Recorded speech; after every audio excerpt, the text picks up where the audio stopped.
L'événement de la semaine, quel est-il? Quel est-il l'événement de la semaine? C'est Steven Spielberg? C'est Spilou? Steven qui revient, évidemment l'un des plus grands réalisateurs en activité. Il nous revient avec son nouveau film qui s'intitule The Fabelman. Et est-ce qu'on en doutait une seule seconde de la part de Steven? Évidemment, c'est une merveille. C'est fantastique. C'est incrédibulus, c'est un chef-d'œuvre. Mais est-ce que j'en doutais? Bah non, j'en doutais pas une seule seconde, je savais. Steven, Jurassic Park, Indiana Jones, E.T., Rencontre du troisième type, j'en passais les meilleurs, Lincoln, West Side Story, son dernier film, c'était extraordinaire d'ailleurs. Hein. West Side Story, c'était fantastique, si vous l'avez pas vu, allez le voir, c'est extraordinaire. La guerre des mondes, Cheval de guerre, Ready Player One, Attrape-moi si tu peux, incroyable, une filmographie incroyable. Un génie, quelqu'un qui a fait du médium cinéma un langage, son langage, je pense que c'est son langage. Il a travaillé ce langage toute sa vie, il est arrivé à un niveau de maestria, de maîtrise, et il n'a plus rien à prouver, il est là, il nous balance, bam, son petit bébé, et c'est absolument fantastique, c'est bouleversant, c'est émouvant. J'ai été touché, vous allez être touché, je vous invite à aller voir le dernier film de Steven Spielberg, si j'arrive à le prononcer. C'est fantastique. Moi j'aime beaucoup son cinéma.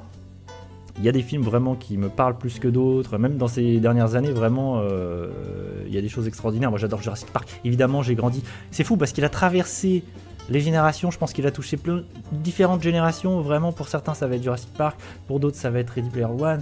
Pour d'autres, ça va être encore d'autres choses, évidemment. Mais moi, il y a des films, par exemple, La Guerre des Mondes, je trouve que c'est un de ces films sous-cotés. Vraiment, La Guerre des Mondes, c'est un film extraordinaire. Il faut le revoir dessus, il faut revenir sur La Guerre des Mondes. C'est fantastique. Ce qu'on va faire, c'est qu'on va regarder la petite bande-annonce, comme ça, on se met dans le bain, on est dans l'ambiance. Et on revient, on discute de The Fabelman. Où sont mes petites bandes-annonces? Bim! Oh là là, tout était préparé. Je suis invincible. Il faut que je coupe. Hop. Attention. Ah non! J'ai un bug. Ah, j'ai eu peur. Ah, je voyais plus ma souris. Alors ça, c'est terrible. Ça aurait été terrible. Attention.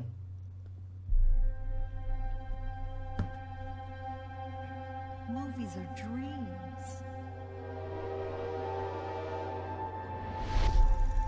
that you never forget.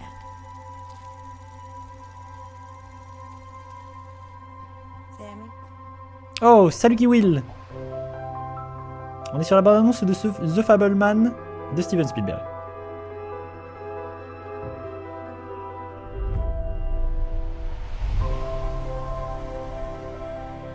The lights change how everything looks. It's hard to find our house. Ours is the dark house with no lights. In this family, it's the scientists versus the artists. Sammy's on my team, takes after me.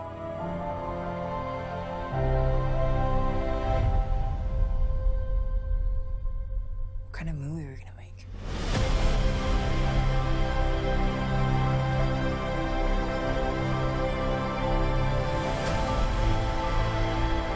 You dismiss what he does. It's playful or imaginative. You could afford to be a little encouraging. She should have been a concert piano player. What she got in her heart is what you got. You can't just love something, you also have to take care of it. It's more important than your hobby. Can you stop calling it a hobby? Mom got a monkey. Why'd you get a monkey? Because I needed a laugh. You always have to be the center of attention. Stop shouting at her. That has been nothing but disrespect from you. I'm your mother! Family, art. It'll tear you in two. You stop making movies, that'll break your mother's heart. I don't know what to do anymore. You do what your heart says you have to.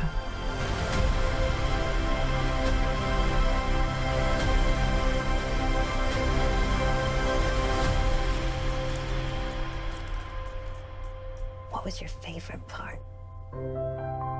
The Fabelman. de Steven Spielberg. Comment tu vas, Kiwill? Extraordinaire, chef-d'œuvre. Voilà, déjà, spoiler, c'est un chef-d'œuvre. C'est l'événement de ce début d'année. Spielberg qui revient, évidemment, qui montre que c'est le patron. Ça va très très bien, Kiwill, en ce samedi, en fin d'après-midi, début de soirée. Tout va parfaitement bien. Et vraiment, moi, j'ai trouvé le film bouleversant.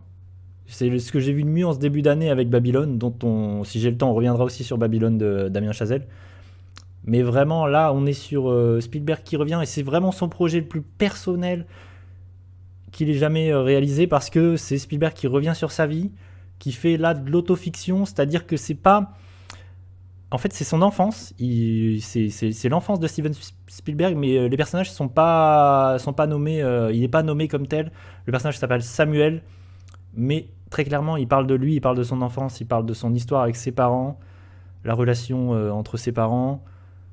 C'est une sorte d'hommage aussi à sa famille, ses parents. C'est une sorte c'est aussi sa relation avec le cinéma, sa découverte du cinéma, sa passion, la naissance d'un artiste. Vraiment, le film est passionnant, le film est bouleversant.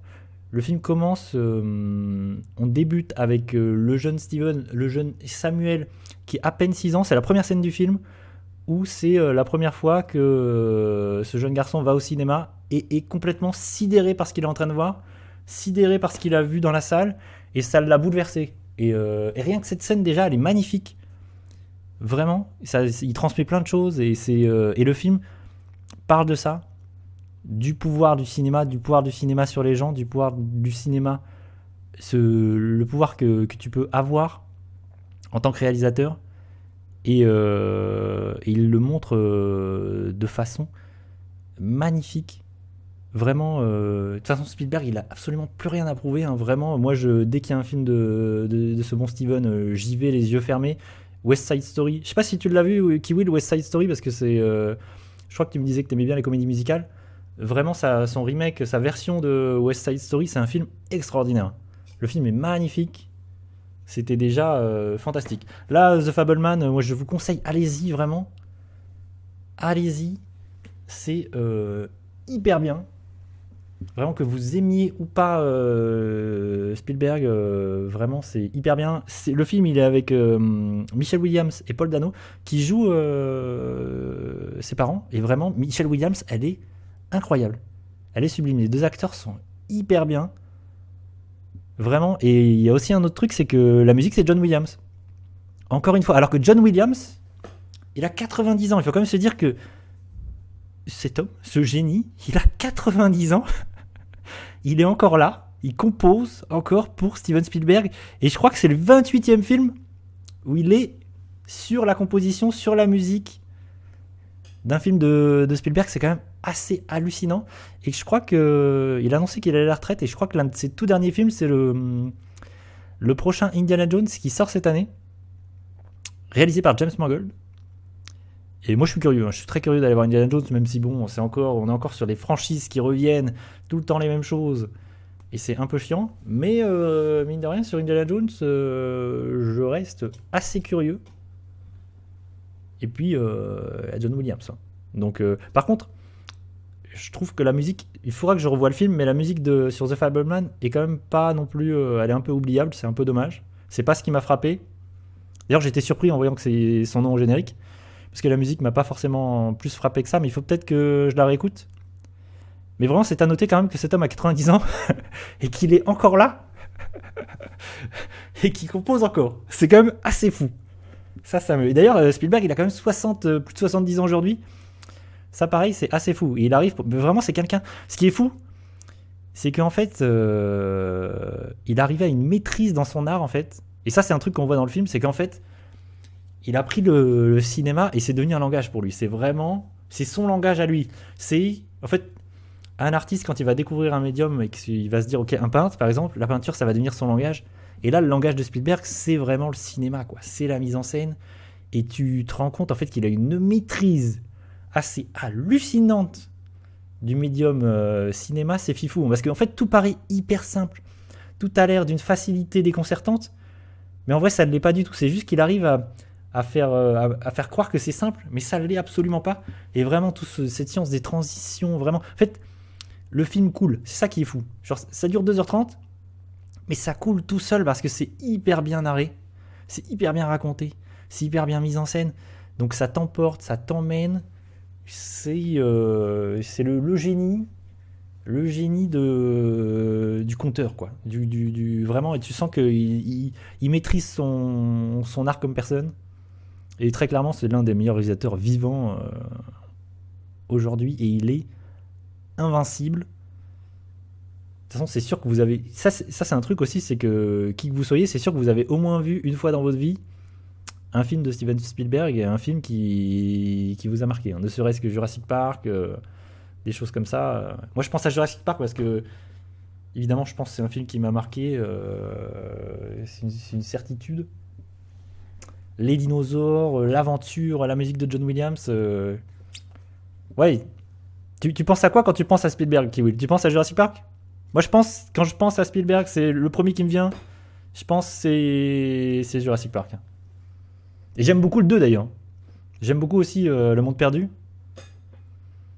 Vraiment, mais je pense que beaucoup de gens de ma génération, c'est ça, quoi. Quand on pense Jurassic Park, c'est quand même une dinguerie.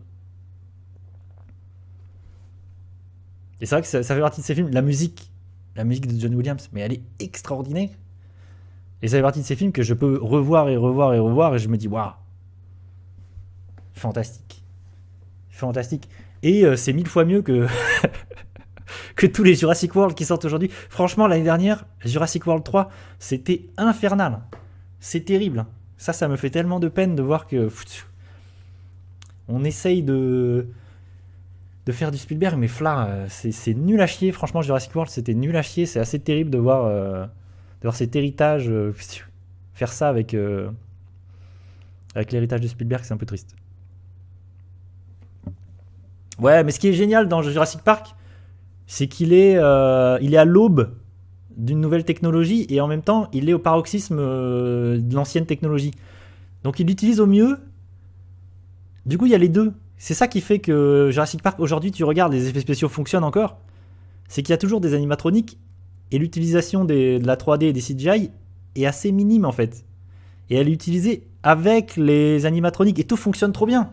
En plus, il est pas con Spielberg. Il sait que à cette époque-là, c'est pas dingue les effets spéciaux. Il sait que il peut pas les mettre en plein jour, donc il utilise plein d'astuces de mise en scène, la nuit, la pluie, machin, et tout fonctionne hyper bien. Il le sait que s'il les met en gros plan, bam, ça va pas marcher.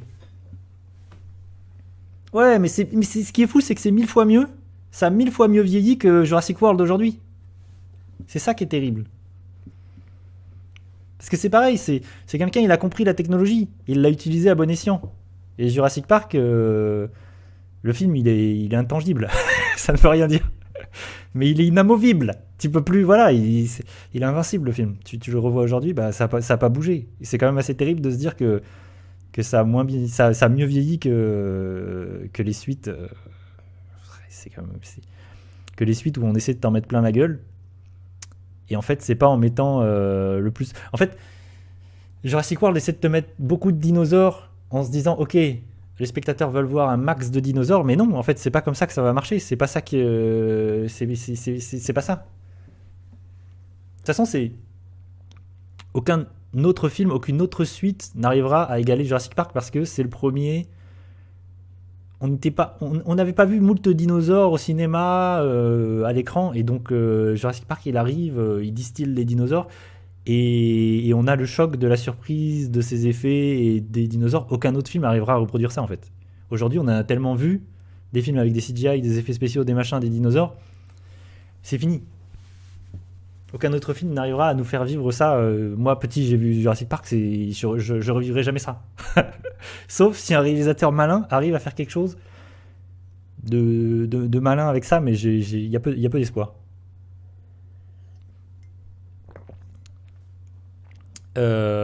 Sinon, The Fabelman, moi je le conseille. Hein. Vraiment. Là, il est à l'affiche. Je sais pas le temps qu'il va rester à l'affiche parce que le film s'est planté aux États-Unis. Il a fait très peu d'entrées aux États-Unis, apparemment en France. il arrive à beaucoup mieux marcher, donc ça fait plaisir parce que en France, on est aussi un pays de cinéma et ce genre de proposition est accueilli à bras ouverts, donc ça fait plaisir. J'ai l'impression qu'on aime pas mal aussi Spielberg en France, donc ça fait très plaisir et mine de rien, ce qui est fou, c'est que dans sa filmo, ça oscille entre bon film et chef-d'œuvre, quoi. C'est ça qui est dingue. Il y a assez peu de mauvais. J'ai vu presque l'entièreté de sa filmo, mais il y a des films que j'ai ratés. Mais vraiment, même moi, Ready Player One, j'aime bien. Il y a plein de défauts dans Ready Player One, il y a plein de problèmes, mais c'est un film que j'aime bien, qui a des idées, qui utilise les effets spéciaux à bon escient, et un film malin. Puis je trouve que Jurassic Park, il met les dinosaures au centre du film. Ouais. Tu les vois. Mais complètement. Mais c'est vrai que quand tu mets bout à bout, en vrai, les dinosaures, tu les vois très peu dans le film. Ouais, mais parce que Jurassic World, il est conscient qu'en fait, il n'arrivera pas à refaire la même chose. Donc, il t'en balance. Et par exemple, tu vois, t'as raison que c'est au centre du film, parce que c'est le projet du film, dans Jurassic Park le premier. Tu prends Jurassic World 3, en fait, les dinosaures, c'est plus du tout le centre. C'est plus du tout le projet du film. C'est vraiment relégué au second plan. C'est vraiment... Ça fait partie du décor, en fait. T'enlèves les dinosaures, ça change rien au film. C'est ça qui est terrible. Dans Jurassic World 3, par exemple. Et c'est là où est l'échec total du film. En plus, Jurassic World 3, il ramène tous les acteurs de Jurassic Park, donc ça fait quand même beaucoup de peine. Ce qui ramène vraiment le trio d'acteurs des premiers Jurassic Park, qui servent à rien. Vraiment, donc ça, c'est terrible. Et tu te dis, aïe, pourquoi avoir fait ça, vraiment. Moi, le film m'a énervé, hein. Jurassic World, le dernier, ça m'a énervé, tellement c'était n'importe quoi. C'est absolument n'importe quoi. Et c'est ça aussi qui fait un peu peur avec Indiana Jones. Parce que, ok, Indiana Jones 4, c'est pas extraordinaire, même si je trouve que on défonce un peu trop vite Indiana Jones 4, c'est pas si horrible que ça. Mais Indiana Jones 5, ça fait un peu peur, même si ce qui me rassure, c'est que c'est James Mangold. C'est quand même un mec qui sait faire du cinéma et qui sait tenir une caméra, et c'est lui Logan par exemple, et Logan c'est quand même vraiment bien, donc j'ai un petit espoir que Indiana Jones ce soit pas complètement nul, ce soit pas complètement éclaté, mais il y a un espoir quand même pas ouf, l'espoir est quand même pas incroyable. Du coup, pour revenir sur Spielberg, c'est quand même quelqu'un qui a plus de 70 ans, je sais pas où il va aller, je sais pas quels sont ses prochains projets, mais en vrai il pourrait s'arrêter là-dessus. Ça, je serais pas étonné, ce serait son dernier film là, The Fableman.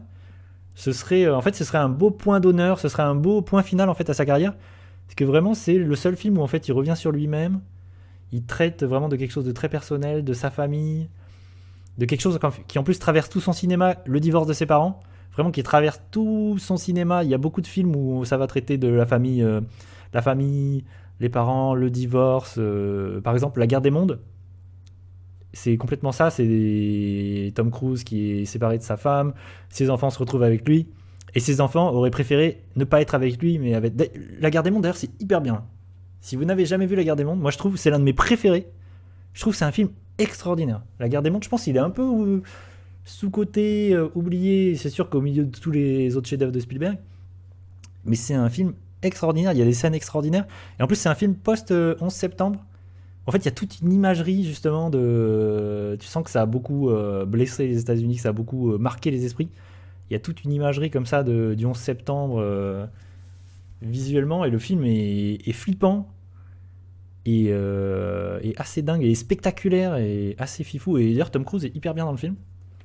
Et c'est une époque où je me souviens, c'est l'époque, La Guerre des Mondes, c'est l'époque où Tom Cruise a pété un câble sur les plateaux de télévision pendant la promo. Il faisait un peu n'importe quoi, et ça a beaucoup joué à la défaveur du film. Ça a beaucoup fait de mauvaise publicité pour le film, et ça a été assez négatif autour de La Guerre des Mondes, et c'est assez dommage. Voilà. Mais Spielberg, on pourra en parler pendant des heures et des heures. Hein. Vraiment. Par exemple, son Tintin, tiens, je n'ai pas parlé de son Tintin, mais son Tintin, je trouve que c'est un film pareil, c'est un super film, c'est un film avec des idées de mise en scène. Il y a des scènes dans Tintin, elles sont extraordinaires. D'ailleurs, c'est un fantastique Indiana Jones. C'est peut-être c'est clairement un meilleur Indiana Jones 4 que Indiana Jones 4. Il y a des scènes de plans, enfin il y a un plan séquence et tout. C'est complètement dingue. Et c'est dommage que, d'ailleurs, ces projets de Tintin, il n'y a jamais eu de suite. Parce que le projet, c'était que Peter Jackson fasse une suite. Et c'est dommage que, je sais pas si c'est un truc qui va revenir sur la table un jour. Moi, j'adore Peter Jackson. Et c'est dommage qu'il ait pas pu réaliser de suite, qu'il ait pas pu réaliser son film Tintin. Vraiment, c'était triste. Et je pense qu'il faut revoir ce film Tintin, vraiment, qui est un super film d'animation. Et qui, d'ailleurs, à l'époque, était hyper impressionnant visuellement. Il y avait des super choses dans le film. Du coup, ce que je vais faire, c'est qu'on est sur... où est ma tabalap? Voilà, on est sur Letterboxd. Bam. On va aller sur Fableman. Attention. Baf. Et on va mettre une petite note. Une petite note à The Fableman. Et je pense que je vais lui mettre la divine note. Hésitation. L'hésitation... Je vais mettre 4 sur 5 parce que on va pas commencer à sur-hyper, à surnoter à foison. Et puis il est possible que ça bouge. Là, vraiment. Là, franchement, je mets des trucs, je mets des notes sur Letterboxd. Mais c'est vraiment à titre indicatif et ça n'a pas beaucoup de sens. C'est juste, comme ça, c'est ludique. On met des notes et puis ça permet de jauger à peu près. Ok, donc j'ai mis 4 sur 5 à The Fableman. Bam, qu'est-ce que j'ai vu cette semaine d'autres, hormis The Fableman, que je vous conseille à tous et toutes. Ah oui, c'est vrai qu'il y avait ça. Ah oui, c'est vrai que j'ai vu ça. J'ai vu ce petit... je vais mettre une balance. Attendez. On va faire ça.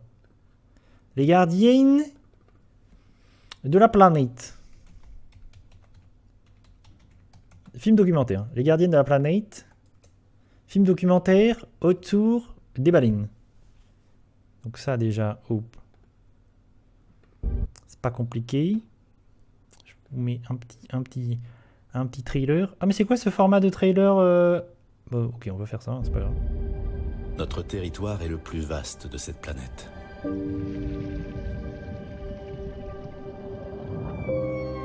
Nous y parcourons plus de 10 000 km par an. Certaines d'entre nous y plongent à presque 3000 mètres de profondeur. Et d'autres peuvent y vivre jusqu'à 240 ans. Ici, nous nous aidons les unes les autres. Et nous avons créé le premier réseau social. Une symphonie qui ne s'arrête jamais et qui s'étend aux 4 coins des océans. C'est nous, tous les êtres vivants qui, liés les uns aux autres, autorégulons le système Terre. Nous, les baleines, sommes en charge de la respiration du monde. Nous sommes la force et la fragilité, la bienveillance, l'espoir.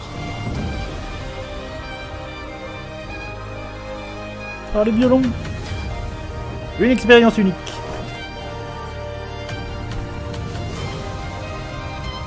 Un voyage immersif. Une ode à la... Nous sommes les gardiennes de cette Les gardiennes de la planète. On l'a entendu.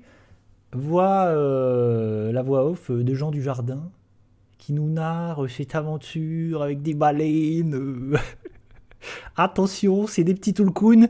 Attention, si vous avez regardé Avatar 2 et que vous avez aimé cette relation entre Payakan et ce petit enfant Navi, attention, c'est pour vous, c'est les gardiennes de la planète. Bonjour Ice, comment vas-tu? Comment vas-tu, petit Ice?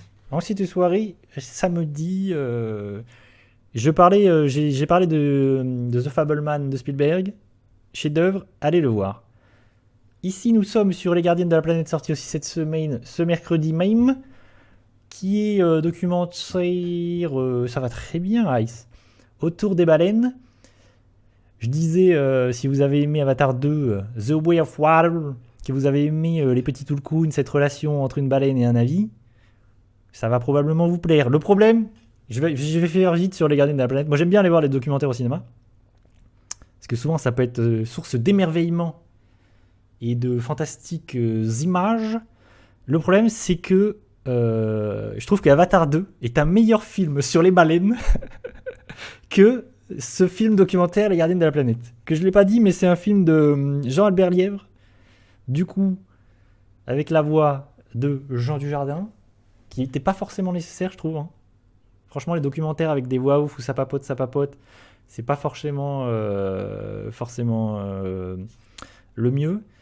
Moi, j'aime beaucoup. Tiens, c'est un truc dont il faut que je parle, c'est que j'aime beaucoup aller voir les documentaires au cinéma parce que quand j'étais petit, j'ai vu un film documentaire au cinéma, je me souviens avec ma classe, je devais être en primaire, et j'ai vu Microcosmos. Est-ce que parmi vous, il y a des gens qui ont vu Microcosmos ? Et Microcosmos, au cinéma, ça m'a marqué, je pense que ça m'a marqué à vie, et c'est un film, je trouve, extraordinaire. Microcosmos, c'est absolument fantastique. Et le film m'est resté à vie, et j'adore ce film. Tu vois, Kiwid ? Mais en vrai, on doit être à peu près de la même génération. Et le fait de l'avoir vu enfant, vraiment, et je trouve que c'est un film extraordinaire, Microcosmos. Hein, parce que c'est un film, il n'a pas besoin de voix off, il n'a pas besoin de papoter. Et le projet de Microcosmos, ce qui est assez fantastique, ce qui est assez extraordinaire, en plus je l'ai revu il n'y a pas si longtemps. Et moi, le film me bouleverse. Je sais pas si c'est un effet de la nostalgie ou quoi, mais le projet de Microcosmos, c'est quand même de filmer des insectes. Un truc tout bête. Hein, de suivre des insectes, mais vraiment à hauteur d'insectes, mais comme si c'était le Seigneur des Anneaux. C'est-à-dire que le film, c'est spectaculaire. Le film est ultra spectaculaire, mais avec des insectes. Mais tu sais quoi ? Moi, c'est le bousier. Moi, c'est le petit bousier qui pousse sa crotte, là. Je sais pas pourquoi cette image... Genre, moi, ça m'est resté dans ma tête d'enfant comme un truc hyper épique. De ce petit insecte qui pousse sa crotte. Genre, t'as l'impression sur des kilomètres, tu sais pas où, tu sais pas pourquoi. Mais peu importe, c'est épique, c'est spectaculaire. Je me souviens, moi ça m'a marqué, je trouve ce film fantastique. Vraiment, Microcosmos, si vous l'avez jamais vu, c'est... Et du coup, le fait est qu'il n'y a pas de voix off, il n'y a rien du tout. Vraiment, c'est juste le film et la musique. Et d'ailleurs, la musique, elle est hyper bien dans Microcosmos. Et je pense qu'elle fait beaucoup elle fait beaucoup de la réussite du film. C'est comme La Marche de l'Empereur, qui est un super film documentaire aussi. C'est moins bien, je trouve. Mais La Marche de l'Empereur, la musique de La Marche de l'Empereur, elle est hyper bien. Documentaire sur les manchots. Et je crois que lui, il prend le parti de faire parler les manchots. Enfin bref, c'était ça, je suis pas hyper fan. Vraiment, quand tu commences à faire parler les animaux dans un documentaire, c'est pas la meilleure idée. Et vous avez compris, Les Gardiennes de la Planète, j'ai pas trouvé ça extraordinaire. Malheureusement, j'aurais aimé être émerveillé. Et le fait est que en fait, la voix de Jean Dujardin, il est en fait du point de vue des baleines. En fait, on nous parle des baleines comme si c'était les baleines en fait qui parlaient de leur propre point de vue en disant oui, nous les baleines, nous faisons ceci, nous faisons cela, nanani, nanana. Je trouve que c'est pas la meilleure idée du film. Je trouve que c'est pas dingo.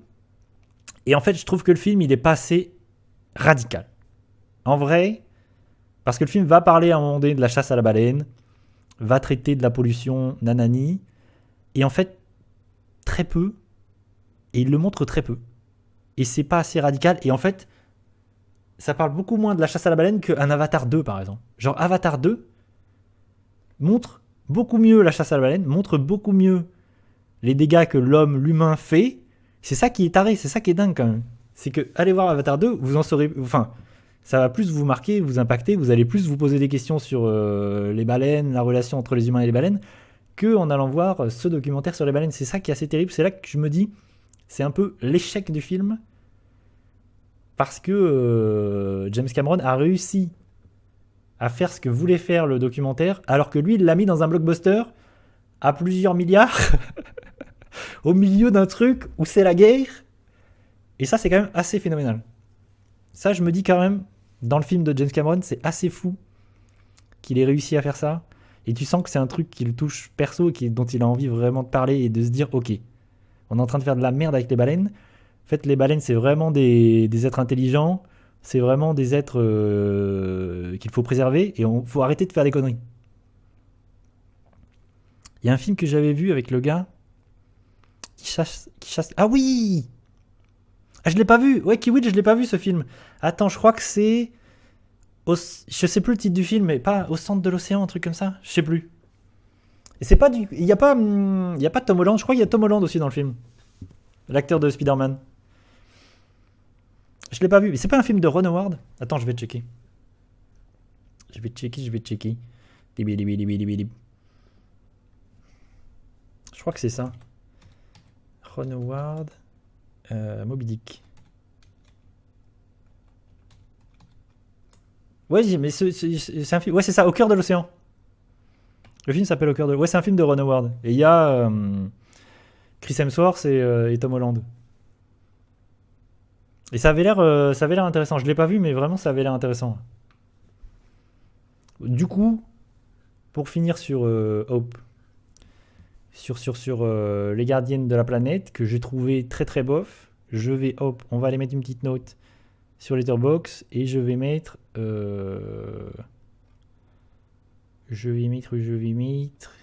Attendez, Hope. On est là, on fait fla. On fait flip. Où est ma scène? Ah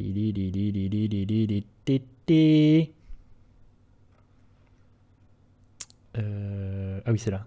Non. Ah là là, j'ai tout biaisé. Ah, c'est bon. Hop. Du coup, je mets 2 parce que je suis quand même sympathique. Je mets un petit 2 sur 5. C'est quand même généreux. Parce que c'est pas très intéressant. C'est un peu dommage. En plus, il n'y a pas forcément de plus-value à aller le voir au cinéma, vraiment. Je trouve le projet un peu dommage. Et allez voir Microcosmos. Si vous ne l'avez jamais vu, c'est un film extraordinaire. Et c'est un film, c'est ça aussi, c'est que Microcosmos, en fait, il arrive à faire du cinéma avec des foutus insectes. C'est ça qui est génial. Et c'est que ces gardiens de la planète, ils manquent d'envie de cinéma, quoi. Quand tu fais un documentaire et que tu fais un documentaire pour le Cinoche, il faut vraiment que tu aies une envie de cinéma, quoi. Il faut vraiment que tu me crées des images de cinéma, quoi. Parce que ce qui est fou, c'est parce que là, par exemple, les Gardiens de la Planète, je l'ai déjà oublié. Hein. Je vais l'avoir oublié très vite. Alors que Microcosmos, je l'ai vu, j'avais même pas 10 ans, je pense. Je sais plus en quelle année est sorti le film, mais je pense que c'est les années 90. Et j'ai des images encore en tête du film. Après, c'est avec mes yeux d'enfant aussi. Donc j'ai été assez sidéré, exactement comme le petit Spielberg d'ailleurs dans The Fableman. Je pense que ça m'a imprimé la rétine.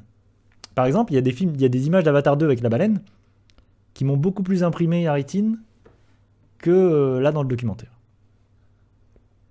Ce qui est quand même un petit peu dommage. Un petit peu triste. Passion. Ah! Prochain film. Tac. Où sont mes affiches? Bim. C'est intéressant. Passion. Ouais, non mais moi, de toute façon, c'est ce que j'ai préféré dans Avatar 2. Moi, le passage, vraiment, en fait, le deuxième tiers, où le film se pose, et où en fait, on va traiter de ce monde aquatique, et on se balade dans l'eau, et cette relation à la baleine, cette relation à l'océan, à l'eau. Vraiment, moi, c'était 3 heures de ça, j'étais content. Mais tu sens que c'est ça, en plus, que veut faire James Cameron. Tu sens que ça le passionne. Tu sens que l'apnée, tout ça, c'est des choses, les fonds marins, tu sens que ça le passionne. Il a fait des documentaires là-dessus. Vraiment, c'est un truc, il a envie de parler de ça, il a envie d'expliquer et de montrer aux gens que c'est un monde, en plus, qu'on connaît pas. En plus, c'est comme si c'était un monde extraterrestre. C'est ça qui est intéressant, en plus, parce que ça fait un parallèle avec le film, c'est qu'en fait, les fonds marins, pour nous, c'est des extraterrestres. Il y a plein d'espèces dont on ne connaît rien, dont on ne comprend rien. Il y a des endroits où on peut absolument pas aller dans les fonds marins, tellement c'est loin, tellement c'est impossible pour nous d'aller dans des lieux comme ça. Et c'est comme si on était dans un monde extraterrestre. Et c'est ce qui se passe dans le film, en fait, dans Avatar 2. On est dans un monde extraterrestre. Et c'est intéressant, ce parallèle-là est intéressant. Du coup, la digression. Faut pas me lancer sur Avatar 2.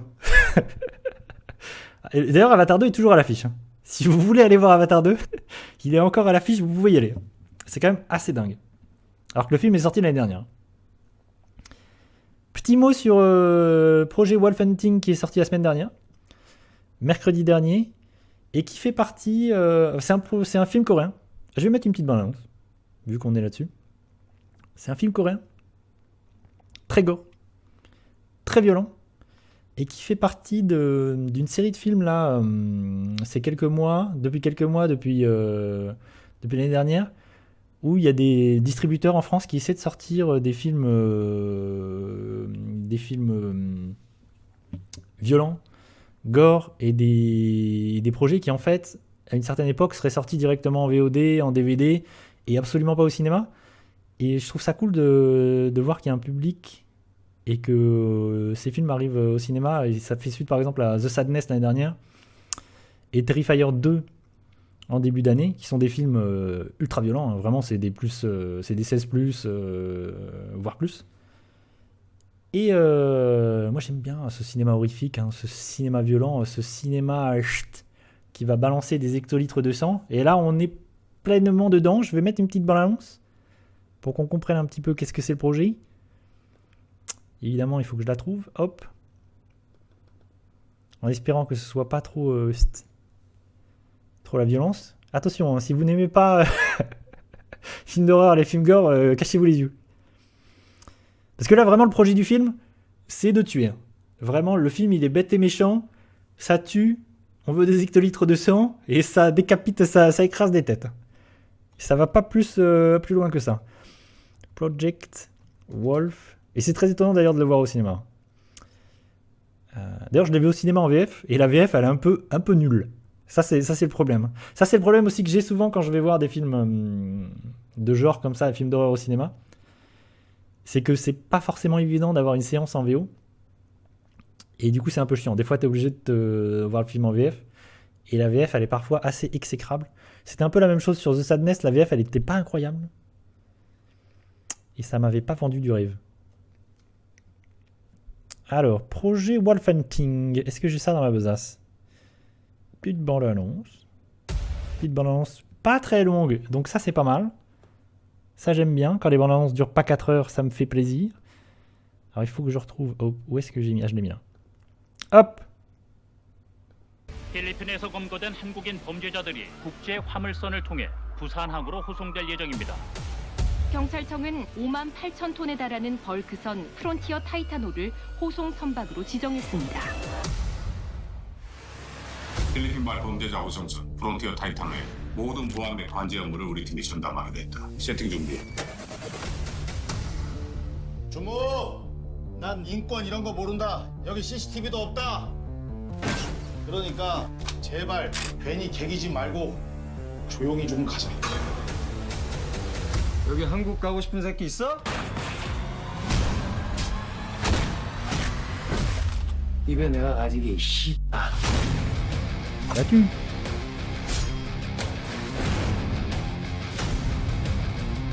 Un cauchemar sans issue. Pam, pam, pam, pam. Bien fort.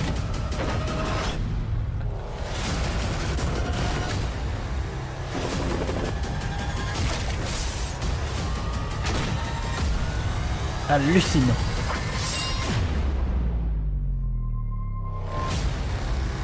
Project Wolf Hunting. Le 15 février au cinéma. Merci Mad Movies. Alors, ça c'est particulièrement les films que j'aime que j'aime bien. Vraiment, je me dis je suis intrigué. Un film coréen qui tue, un peu violent. En plus, j'adore le cinéma coréen. Malheureusement, je trouve le film très moyen. Et des 3 que j'ai cités tout à l'heure, c'est-à-dire The Sadness, Terrifier 2 et celui-là, je trouve que c'est le moins bien. Malheureusement, le film, il est un peu bête et méchant. Qu'est-ce que ça raconte? Je sais pas si on l'a compris avec le trailer, mais c'est... en fait, va y avoir des criminels. En fait, c'est des criminels qui doivent aller de la Philippine, qui sont ramenés en Corée. Et on va les emmener sur un bateau cargo. Et du coup, sur ce bateau cargo, je sais plus, c'est une vingtaine, trentaine de criminels qui sont sur le bateau avec des policiers. Et c'est juste eux, les criminels et les policiers. Évidemment, sur le chemin, tout ne va pas se passer comme prévu. Et les criminels vont s'échapper. Du coup, zbrim, ça va casser des bouches, ça va tuer, va y avoir des hectolitres de sang. Pas mal 2009. Attention, on parle de films violents. Et qu'est-ce que je disais du coup ? Mais c'est pas que ça, parce que en fait, le projet de base, le synopsis de base, c'est ça. Mais en fait, il va se trouver que, aussi sur ce bateau cargo, il y a une autre entité, une sorte de créature, le Frankenstein, sans trop en dévoiler, qui va commencer à semer la zizanie et qui va commencer à tuer tout le monde, mais sans distinction de bien ou de mal, de gentil ou de méchant, et ça va dézinguer. Donc on comprend que le projet du film, c'est de tuer tout le monde, qu'à la fin il ne reste plus personne, et que ça coupe des têtes, et que ça écrase des têtes, que ça balance du sang. Et chose intéressante, c'est que on est sur beaucoup des effets pratiques. Vraiment, ils ont balancé du vrai sang. Ce qui est plutôt cool, parce que vraiment le sang numérique, très peu pour moi, c'est horrible. C'est très moche, et tu sens qu'il y a des réalisateurs de films d'horreur qui ont vraiment envie de revenir à quelque chose de plus pratique, plus crasse-pouille, plus sale. C'est exactement le cas dans The Sadness. Mais je trouve que le film est un peu... je l'ai trouvé assez décevant. Un peu bébête et méchant, vraiment rien de très neuf et rien de très fou. Et en fait, le film, il est découpé en 3 parties, parce qu'il commence un peu comme un film d'action. Il va partir sur un film d'horreur à partir du moment où les gens s'échappent. Enfin, où vraiment il y a un espèce de boogeyman qui arrive et qui tue tout le monde. Et une dernière partie où vraiment le film il part encore sur autre chose. Parce que du coup c'est ça aussi qui est intéressant, c'est que c'est un mélange des genres. Et à la fois c'est la limite du film. Et à la fin vraiment c'est un shonen. C'est-à-dire qu'à la fin les gens ils ont limite des super pouvoirs. Limite... c'est un peu dingo. Ça part un peu... tu te dis waouh, qu'est-ce qui se passe ? C'est Naruto ? Qu'est-ce que je regarde ? Donc ça va un petit peu dans tous les sens. À la fois c'est cool. Mais à la fois c'est pas extraordinaire. Donc malheureusement j'ai trouvé ça assez décevant, alors que vraiment c'était tout à fait le genre de proposition que j'aurais kiffé. Et je trouve ça beaucoup moins bien que The Sadness dont j'avais parlé dans la tier list, où vraiment The Sadness lui il était brutal, violent, gore, mais vraiment il avait un propos quoi. Il y avait vraiment, le film il était hyper intéressant, même si je trouve que la fin était ratée. The Sadness c'est beaucoup mieux. Mais c'est toujours cool, quand même, mine de rien, de pouvoir voir ce genre de choses au cinéma. Et je vais... on va checker Letterboxd.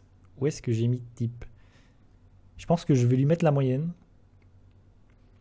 Je vais lui mettre... parce que c'est moyen, en vrai. C'est pas raté, c'est pas nul. Mais pour les gens qui aiment ce genre de film, franchement, je trouve que c'est assez moyen. Mais j'ai pas non plus passé un mauvais moment, et il faut dire que la VF a pas aidé, je pense aussi.